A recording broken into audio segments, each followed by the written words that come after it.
السلام علیکم، حنیف دوامی اور آپ لوگ دیکھ رہے ہیں پروگرام دا عوامی شو۔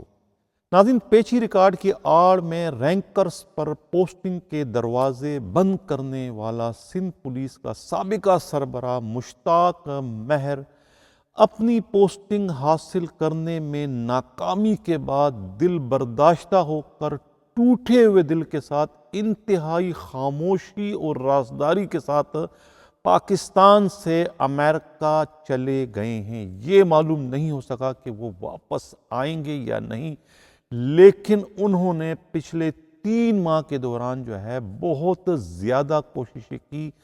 ہر حربہ انہوں نے اختیار کیا کہ کسی نہ کسی طریقے سے وہ پوسٹنگ حاصل کرنے میں کامیاب ہو جائیں، لیکن جب ان کے تمام تر حربے، تمام تر کوششیں ناکام ہو گئی تو اس کے بعد انتہائی خاموشی کے ساتھ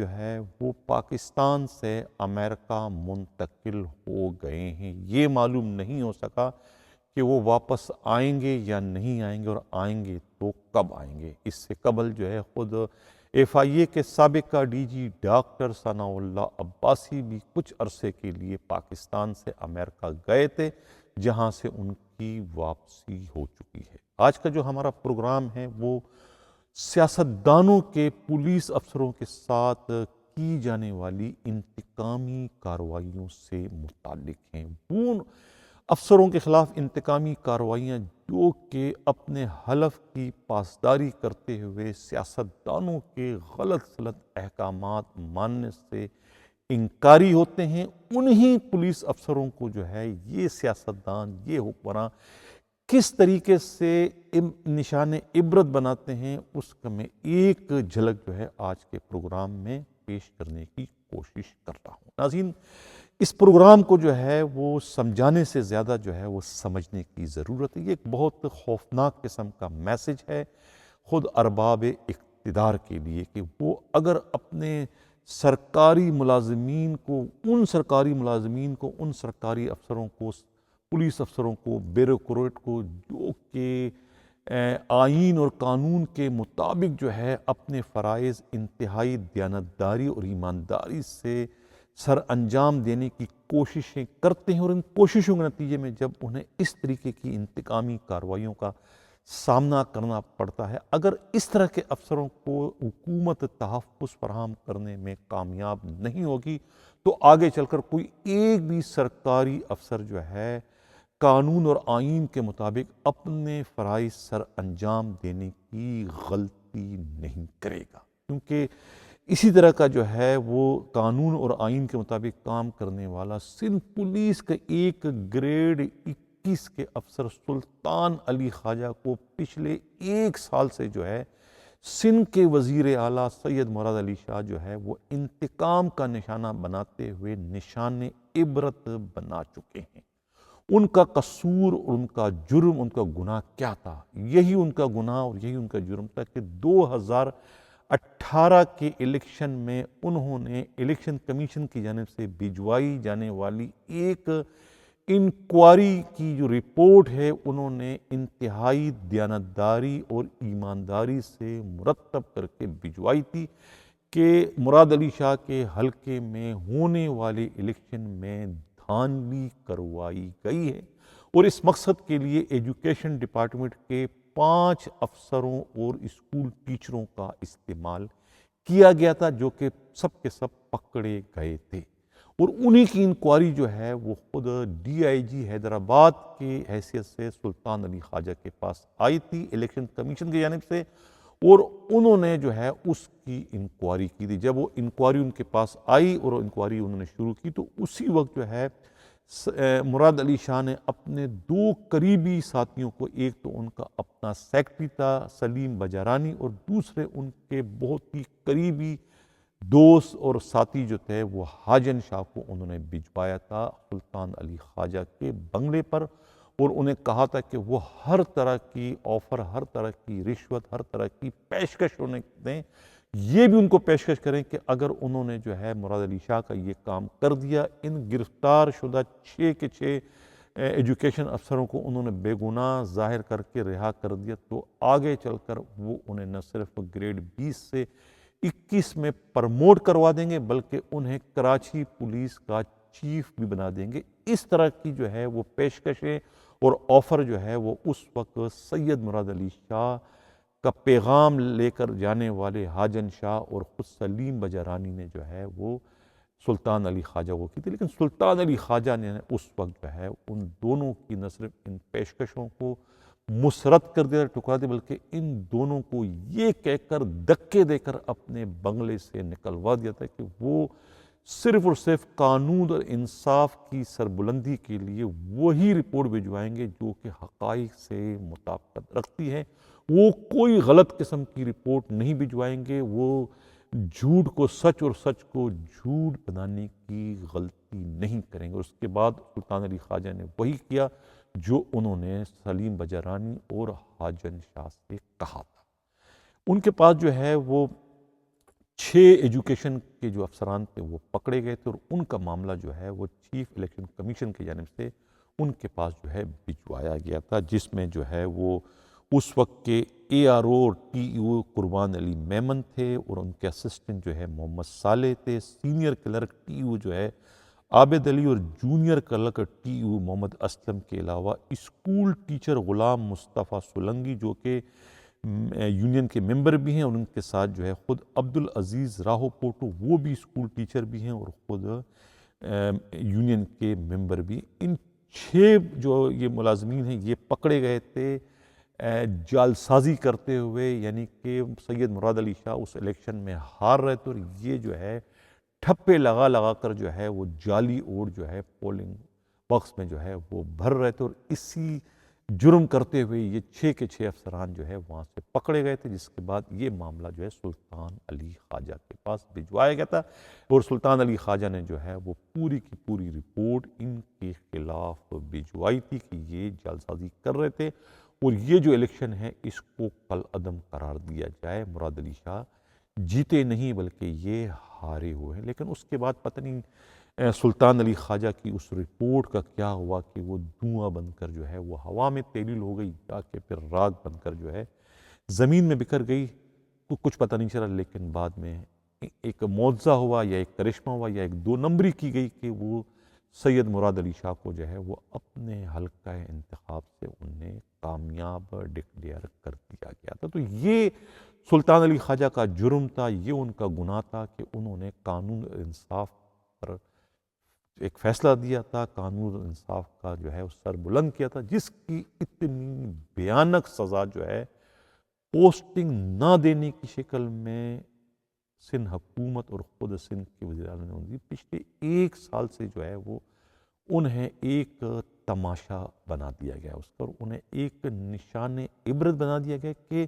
انہوں نے چونکہ اس وقت ان کا کہنا نہیں مانا تھا، لہٰذا اب وہ ان کی پوسٹنگ نہیں دیں گے، بلکہ اسے یہیں پر بغیر پوسٹنگ کے انہیں رکھ کر یہاں سے پوسٹنگ کا ارماں دل میں لیے جو ہے وہ ملازمت سے ریٹائرڈ کر دیے جائیں گے، کیونکہ دسمبر 2023 میں جو ہے وہ ان کی ریٹائرمنٹ ہونے جا رہی ہے۔ تو اب یہ حال ہے پولیس کے اعلیٰ افسروں کا، سرکاری ملازمین کا، جو کہ آئین اور قانون کے مطابق اپنے فرائض سر انجام دینے کے خواہش مند ہوتے ہیں، اور کس طریقے سے سیاستدان جو ہے ان کے راستے کی دیوار بن جاتے ہیں، اور ان کو جو ہے پھر نشان عبرت بنانے سے بھی گریز نہیں کرتے۔ میں پہلے کہہ چکا ہوں کہ یہ ارباب اقتدار کی سوچنے کی بات ہے۔ اگر وہ چاہتے ہیں کہ سرکاری مشینری جو ہے بلا کسی خوف و خطر کے جو ہے وہ اپنے فرائض سر انجام دے اور ادارے مضبوط ہو، تو حکومت کو اس طرح کے پولیس افسروں، اس طرح کے سرکاری ملازمین کے پشت پر کھڑے ہو کر انہیں تحفظ فراہم کرنے کی ضرورت پیش آئے گی۔ ان کو تحفظ دینا ہوگا۔ اگر وہ تحفظ دینے میں کامیاب نہیں ہوں گے، اور یہی حال اس طرح کے افسروں کے ساتھ اگر ہوتا رہے گا جس طرح سلطان علی خواجہ کے ساتھ اس وقت کیا جا رہا، تو پھر کوئی بھی سرکاری افسر جو ہے کسی بھی صورت میں جو ہے وہ انصاف اور قانون کے تحت جو ہے وہ اپنے فرائض، اپنے اختیارات کا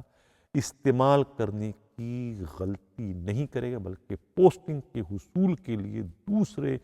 کرپٹ اور نااہل سرکاری ملازمین کی طرح سے جو ہے وہ سیاستدانوں کے ہی آگے پیچھے گھومتے ہوئے نظر آئیں گے، کیونکہ انہیں معلوم ہے کہ اگر ان کے احکامات یا ان کی فرمائش یا ان کی خواہشات کا انہوں نے احترام نہیں کیا تو پھر اس کے بعد جو ہے ان کا انجام بھی جو ہے سلطان علی خواجہ کی طرح سے ہوگا۔ تو میں یہ اپنے اس پروگرام کے توسط سے جہاں ارباب اقتدار کو سمجھانے کی کوشش کروں، وہیں پر جو ہے میں اسی طریقے کے سرپھرے جو سرکاری افسران ہیں انہیں بھی جو ہے وہ بتانا چاہتا ہوں کہ یہ جو معاملہ ہے سلطان علی خواجہ کا، یہ آپ سب کے لیے جو ہے وہ نوشتہ دیوار سے کم نہیں ہے۔ یہ میری جو بات ہے اس کو سمجھانے سے زیادہ جو ہے خود آپ لوگوں کے سمجھنے کی ضرورت ہے کہ میں اس وقت آپ لوگوں سے کیا کہہ رہا ہوں، کہ آپ لوگوں نے کس طریقے سے اپنے فرائض سر انجام دینا ہے۔ اب یہ بھی معلوم نہیں کہ خود سندھ حکومت نے جو ہے وہ 1 سال قبل جو ہے وہ ریکوزیشن کے تحت انہیں بلوایا تھا، NFIA سے خاص طور سے ان کی خدمات مانگی گئی تھی سندھ پولیس میں، یہ کہہ کر کہ ہم جو ہے سلطان علی خواجہ کو جو ہے کوئی اہم ترین پوسٹ دینا چاہتے ہیں۔ لیکن جب وہ وہاں پر آ گئے تو اس کے بعد AG مجید صاحب جو ہے وہ چراغپا ہو گئے کہ بھئی یہ تو ہمارا بدترین مخالف ہے، ان کو کس نے سندھ پولیس میں واپسی کا ٹکٹ دیا ہے، انہیں سندھ پولیس میں آنے کی جرت یا ہمت کیسی ہوئی۔ انہوں نے دھڑام سے جو ہے فون کر کے جو ہے مراد علی شاہ سے پوچھا۔ مراد علی شاہ نے کہا کہ جی مجھے تو نہیں پتہ، پتہ نہیں کیسے آ گیا، یہ تو جعلی انہوں نے ریکوزیشن جو ہے کلرکوں سے مل کر بنوائی ہے اور ہمارا اس سے کوئی تعلق نہیں۔ حالانکہ وہ ریکوزیشن جو ہے خود سندھ کے وزیر اعلیٰ نے ہی بھجوائی، کسی کے کہنے پر یا کسی کے سفارش پر۔ ممکن ہے کہ AD خواجہ نے ان کی سفارش، کیونکہ یہ AD خواجہ کے فرسٹ کزن بتائے جاتے ہیں، لیکن لگ یہ رہا ہے کہ ان کی بھی ان سے کوئی ان دنوں ناراضگی چلی آ رہی، اسی وجہ سے جو ہے وہ اس معاملے میں اپنا کردار ادا نہیں کریں، اور پچھلے 1 سال سے جو ہے وہ سلطان علی خواجہ جو ہے وہ ناکردہ خطاؤں کی، ناکردہ گناہوں کی سزا اس وقت پوسٹنگ نہ دیے جانے کی صورت میں بھگت رہے۔ ناظرین، میں پہلے بھی اپنے پروگراموں میں یہ شد و مت کے ساتھ یہ کہتا چلا آ رہا ہوں کہ سرکاری ملازمین جو ہے سرکاری محکموں میں پوسٹنگ جو ہے وہ بہت ہی اہمیت کی حامل ہے، بلکہ ایک طریقے سے ملازمت میں ریڑھ کی ہڈی کا درجہ رکھتی ہے، کیونکہ پوسٹنگ سے اختیارات جڑے ہیں اور اختیارات سے لکشمی جڑی ہوئی ہے۔ اختیارات ہوں گے تو لکشمی جو ہے وہ اوپر سے برستی ہے، اختیارات اگر نہیں ہیں تو دوسرے ماتحت تو ماتحت خود گھر والے بھی جو ہے نہ تو پولیس افسروں کی عزت کرتے ہیں، نہ دوسرے بیوروکریٹ کی، ان کی بیگمات بھی ان کو خاطر میں نہیں لاتی اگر ان کے پاس پوسٹنگ نہ ہو، کیونکہ پوسٹنگ جو ہے یہ ایک گڑ کی مانند ہے۔ جس طرح گڑ پر مکھیاں آ کے بیٹھتی ہیں، اس طریقے سے اگر پوسٹنگ پر اگر کوئی افسر ہو تو اس پر ان کے چاہنے والے جو ہے وہ مکھیوں کی طرح سے بنبنانا شروع کر دیتے ہیں۔ یہ پوسٹنگ اتنی اہمیت کی حامل ہے۔ اب سلطان علی خواجہ کے پاس سب کچھ ہے، گریڈ 21 کے افسر ہیں، لیکن چونکہ پوسٹنگ نہیں ہے تو ان کا سایہ بھی اس وقت ان سے دور ہے، اور پوسٹنگ نہ دینے کو جو ہے سزا کے طور پر جو ہے اس وقت سندھ کے وزیر اعلیٰ استعمال کر رہے ہیں۔ ان کو پتہ ہے کہ پوسٹنگ کا نہ ہونا جو ہے سرکاری افسروں کے لیے بالکل وہی ان کی حالت ہو جاتی ہے جو بن پانی کے مچھلی کی ہو جاتی ہے، جو تڑپ تو سکتی ہے لیکن زندہ نہیں رہ سکتی۔ وہی حال جو ہے اس وقت سلطان علی خواجہ کا بتایا جاتا ہے۔ کہتے ہیں کہ ان کے پاس جو بھی پراپرٹی تھی، ایک پیٹرول پمپ تو انہوں نے فروخت کر دیا ہے، دوسرا فروخت کرنے کی تیاریوں میں ہے، اور کہتے ہیں کہ وہ ریٹائرمنٹ سے پہلے ہی امریکہ چلے جائیں گے، کیونکہ ان کے پاس امریکہ کا گرین کارڈ موجود ہے، اور خود مشتاق مہر کے بارے میں بھی یہ مشہور ہے کہ وہ بھی گرین کارڈ بہت پہلے لے چکے ہیں۔ یہ ہمارے ویور جو ہے وہ شکایت کرتے ہیں کہ آواز کا مسئلہ ہے، آواز صحیح نہیں آتی ہے پروگرام کے دوران، تو یہ میں آپ لوگوں سے بار بار کہہ رہا ہوں کہ یہ آواز کا معاملہ جو ہے وہ آپ لوگ حل کر دیں، تاکہ مجھے شکایتوں کا جو ہے وہ آنے کا سلسلہ بند ہو جائے، اور جو لوگ سننا چاہتے ہیں پروگرام، جو میری بات غور سے سننے کی خواہش مند ہیں، انہیں مایوسی یا ناکامی کا سامنا نہ کرنا پڑے۔ تو یہ آج کا جو ہے وہ یہ صورتحال تھی۔ کل بھی ہم پروگرام کریں گے، بہت ساری خبریں ہیں، لیکن میں ایک ایک معاملے کو لے کے آگے چل رہا ہوں۔ اسی کے ساتھ اجازت چاہتا ہوں۔ اللہ